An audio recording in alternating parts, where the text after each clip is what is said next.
You are listening to the I Choose My Best Life podcast with Dr. Saundra Dalton-Smith, a show that is dedicated to helping you live fully, love boldly, and rest intentionally.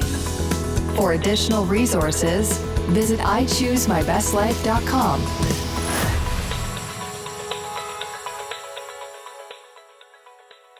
Welcome, everyone. This is Dr. Saundra, and you're listening to I Choose My Best Life. Today, we're going to be talking about stress, and really not just the symptoms of stress, but getting to some of the root causes behind the stress that so many are experiencing.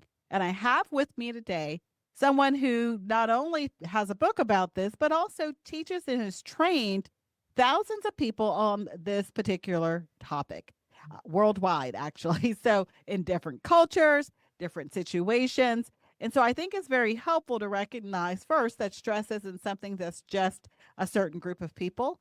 It can hit any of us at any time. And so I want us to go a little bit deeper into how do we get to a place where stress doesn't stop us from the things God has called us to, where we are not being held back because of stressful lifestyles or because of challenges and changes that come our way, but we are equipped to be able to move forward and grow from those experiences. So joining me today is Gaylyn Williams. She's the author of the book, All Stressed Up and Everywhere to Go. And she also is really deep, as I mentioned, in the training of others as it relates to stress. So I want to start there, Gaylyn. Share a little bit about how you entered into the current work that you're doing and a little bit about your organization.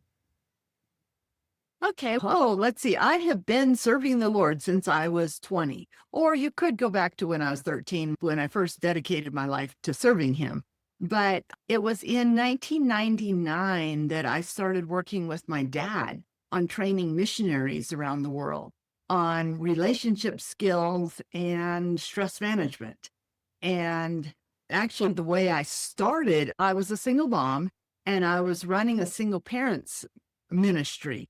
And at that time, I'd been leading courses on all different things that were written specifically for single parents. But I decided to try doing the stress management and the people skills with this group. And they said it was by far the best thing I had ever done, even though it was not written for single parents. So it was after that I started doing this more full-time and started Relationship Resources, which is a nonprofit empowering people in their relationships with God, themselves, and others. And I think that's so important because oftentimes when we think about relationships, we're only thinking about our outward relationships with other people or with God, and not necessarily our relationship with ourselves. When addressing stress management, how have you found our relationship with ourselves impacting how we deal or manage stress? It's a lot of times people think that stress is about a stress situation or certain things that happen to us.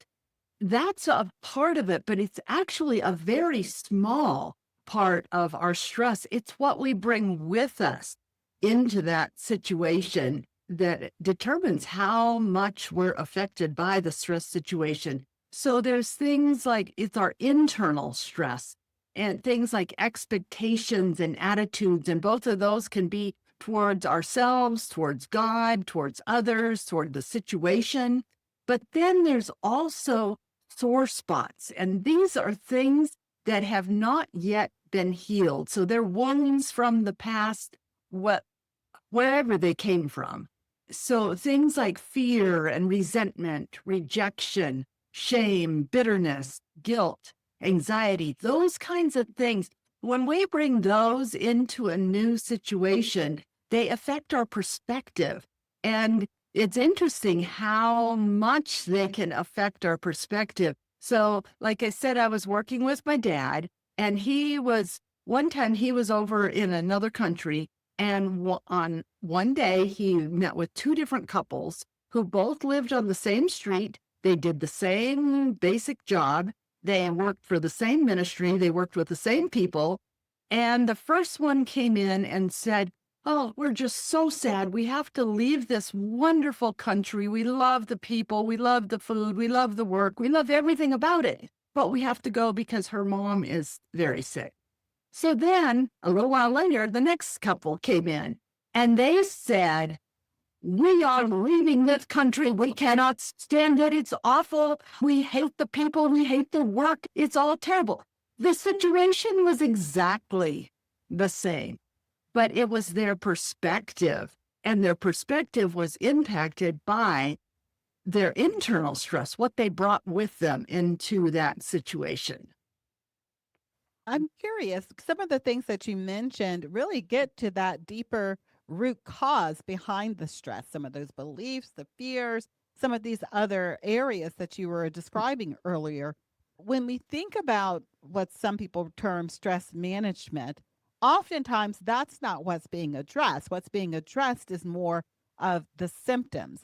Do you, what do you feel like needs to shift in how we approach having healthier stress lives as it relates to the symptoms and the root causes? We really need to understand more of what stress is, because it's not just the situation. We need to, first of all, really begin to understand what it is and then how it affects us. So I encourage people to, one of the first steps after we go through a little bit of information is to write down everything that is affecting them. All the stresses that they're feeling, both internal and external. And then later we have them rate them. How are they doing on those? And so I encourage you, if you're feeling stressed, to write down everything, but don't forget the internal ones. And like when I still, after 25 years, and still do this when I start to feel stressed. And it's very interesting that a majority of the stresses that I'm feeling are things like worries and concerns and fears and those types of things, more than the specific situations. And so first of all, how does it affect, what is the stress we're feeling? Because you can't go to a doctor. I couldn't go to a doctor today and say, okay, doc, I'm not feeling well. Please just give me some medicine. And that's what a lot of times we try to do with stress. It's like we don't want to address what is causing it. We just want to get it fixed. We just want a Band-Aid put on it. And just like with the doctor, that doesn't work. And it doesn't work with managing stress. So then we also need to figure out how it's affecting us overall, our well-being, how we are doing in whatever we're doing. And sometimes people think that stress is bad. All stress is bad. No, it's not all bad, because if I didn't have any stress today, I would not have gotten out of bed. I wouldn't have a reason to breathe. I wouldn't have a reason to eat. And I definitely wouldn't have been on this podcast today. So not all stress is bad, but we have to figure out how much stress do we each need. And every single one of us is different. So figure out where we function the best with how much stress. So figure out how much it's affecting us. And then, like you mentioned, symptoms. There's all kinds of symptoms that we can be experiencing because of stress. And it's interesting that there's been research that many, if not most, diseases go back to stress. Either they're caused by stress, or at the very least, they are made worse by stress. Yeah, I think that's so important. There's so many medical conditions that stress feeds. And I agree with you. Stress oftentimes is looked at as something that is, let's try to avoid all stress. And that's just not realistic. I actually don't like the term stress management anymore, because it gives this illusion that you can manage it like you manage a checking account. You can choose how much you put in and how much you take out. And sometimes, oftentimes, that's not the case. Stress just comes. And really what you get to manage is your response to it, how you heal from it, how you move forward and grow from it. And so I'd love to hear from you. What are some of the early warning signs that someone may experience if stress is becoming toxic or is getting out of balance with the healthy type of stress over into the overwhelming, debilitating type of stress? When people start to I wish I had was able to do a diagram, because there's like a curve of no stress on the one side, and then on the other side is overwhelming stress, which is can be various things, but is probably burnout. But somewhere in between there is figuring out, where do I, and for each of us, where do we fit so that we are functioning the best that we possibly can function? I There's think personality has something to do with that. Do you know, what are your thoughts on that? Because some people seem to have the ability to function well under higher levels of stress, and then others don't. So, what role does personality and just some of our kind of intrinsic approaches on life affect that? I think that's definitely true, because we're all different. So we need to each give ourselves and give others a break with how we are, because someone who can seemingly just go on, no matter how much stress they have, they just function better and better, cannot be judging someone whose stress, they get to a certain level and then they just drop off and then they're not functioning anymore. In the same way, you don't want to judge the other way, but it tends to be people who seem like they can just go on forever. And it's probably part of its personality. A part of it may be how well they've dealt with stress in the past. It can be a variety of things.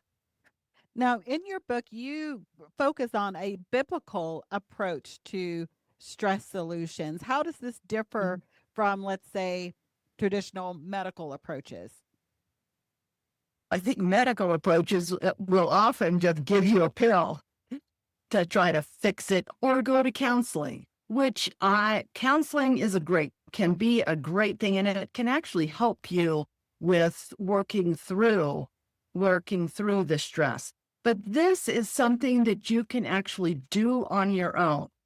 So, and go through those 6 basic skills that we take people through. And so you can walk through them on your own. Now, like I said, counseling can be very helpful to walk through those skills as well. Now, you've gone through some significant hardships in your own life. How have those shaped your approach to stress and resilience? I've had to work through all the challenges that I've been through. So let me just share a few. I was basically abandoned in the name of God when I was 6 years old, and left at a boarding school for 13 years and only seeing my parents on vacations. So I didn't realize until as I grew up how much that impacted me. And then I had a son who I watched him die over a period of 6 months. And that was very stressful. And then later I ended up going through a divorce. It's a long story, but that was hard. And then having to raise my sons on my own, which was actually easier than being in the marriage. And then later I had a fiance who was killed a month before we were supposed to get married, and lots of other things. But yeah, God has really helped me to work through those.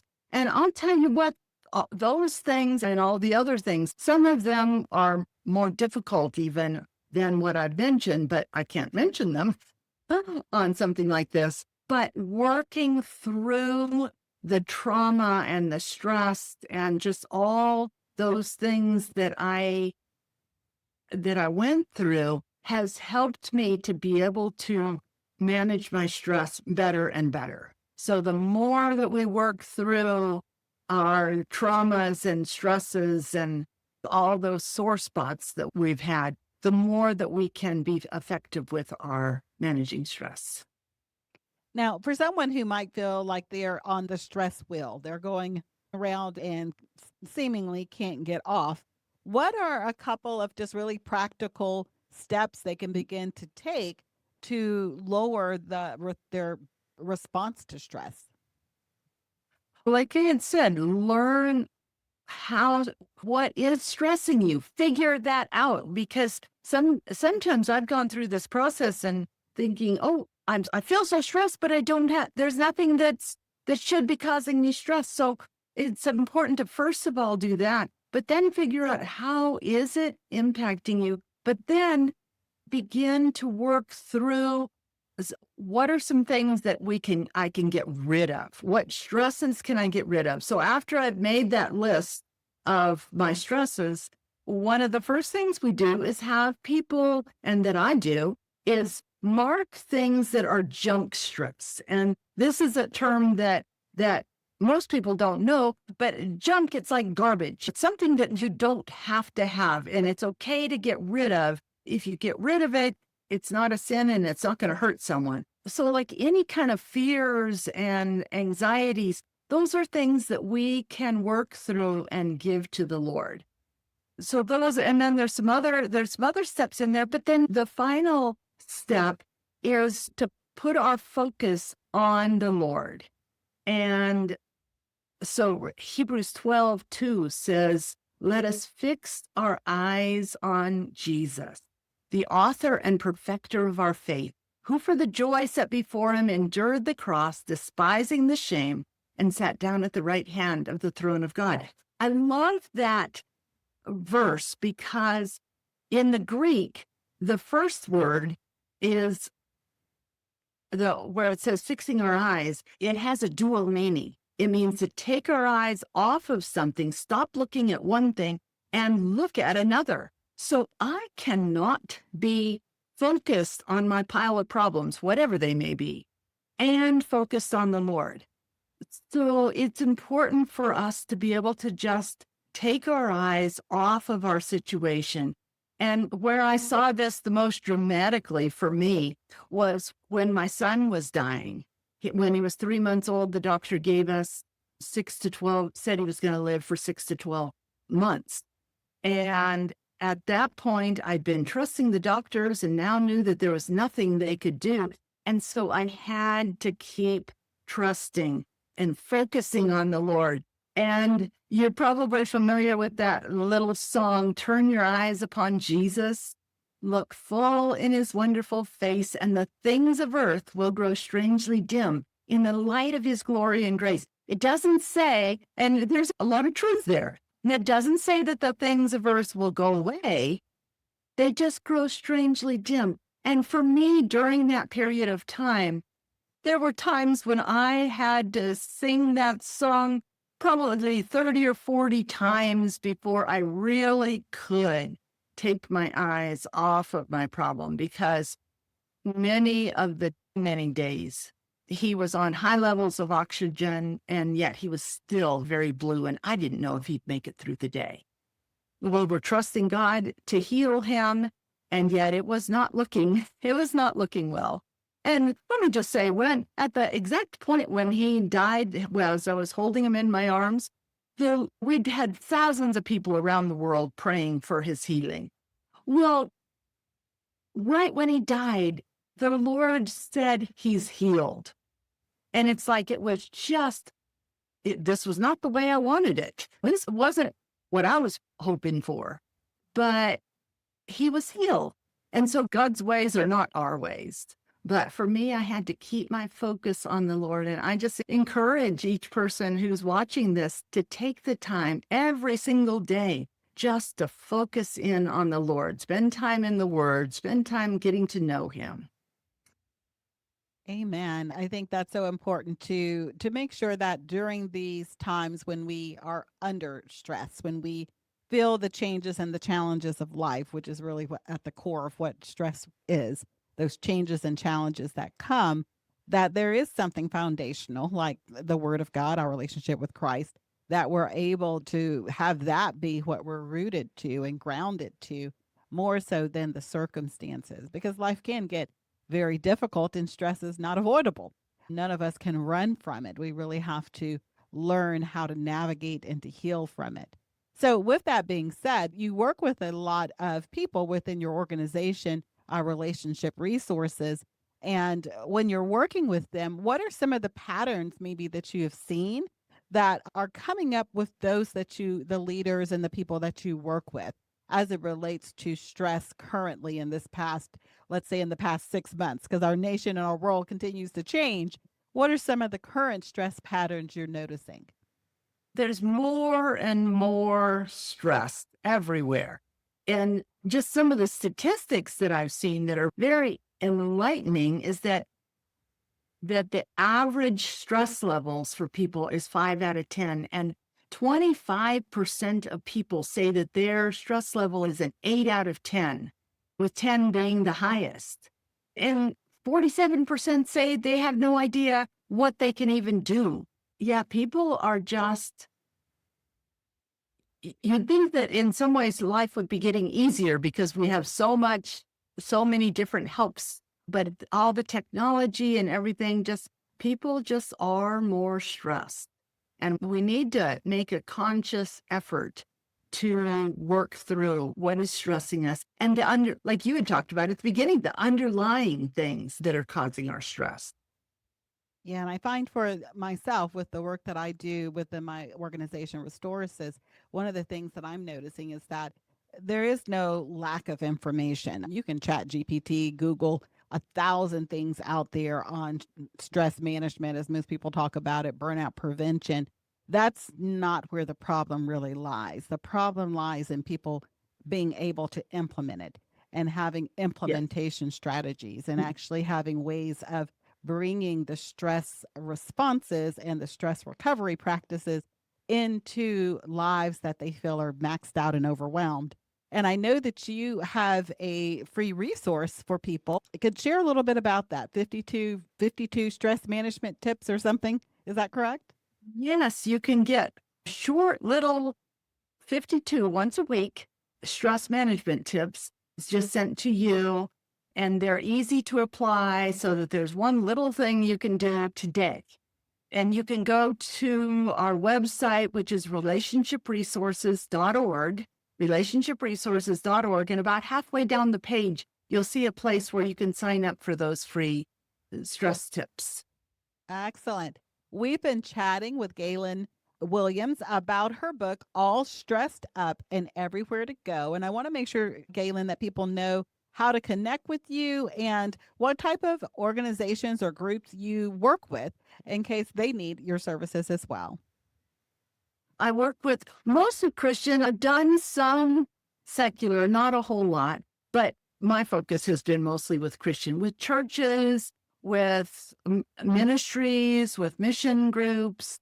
So I work with groups, not with just individuals, other than encouraging them to go through it on their own, go through the steps on their own. And something that you said is so important.